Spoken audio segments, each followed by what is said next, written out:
Le monde des influenceuses subit un coup dur du côté du Burkina Faso depuis quelques heures.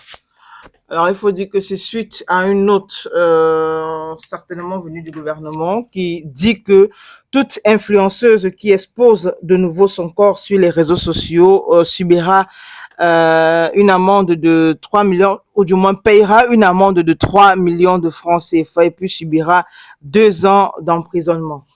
Oui, c'est ce qui se passe actuellement au Burkina Faso parce qu'on a constaté que au lieu de réfléchir sur les choses qui peuvent nous amener à nous développer mentalement, physiquement, on est là à exposer nos corps. Et c'est monnaie courant aujourd'hui avec surtout les femmes rondes qui portent les moulants, qui passent leur temps à publier les reels sur Facebook, les shorts sur YouTube, les statuts, je sais pas ce qu'elles vendent, mais ça pose un énorme problème. Et au Burkina Faso, comme c'est le pays des hommes intègres, ils ne jouent pas avec l'intégrité. Et là, ils ont décidé maintenant de mettre un thème à cette façon de faire, ces dérives-là sur les réseaux sociaux, pendant que les jeunes Chinois sont en train de travailler, montrer l'étendue de leur talent sur TikTok, sur les autres réseaux sociaux.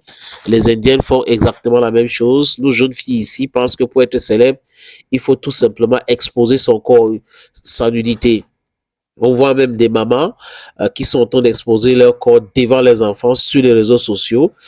Ils appellent ça la liberté. Non, mais c'est le libertinage. Et là, au Burkina Faso, comme il ne badine pas, Ibrahim Traoré pense que l'éducation commence aussi par expliquer aux gens qu'ils ont coutume, ils ont leurs coutumes, ils ont les us et qu'il faut respecter l'exposition de corps des enfants en Afrique, que ce n'est pas une bonne chose. Donc maintenant, si quelqu'un ose ou essaye même de faire cela, c'est une amende de 3 millions qu'elle va payer et il va aller en prison ou elle va aller en prison.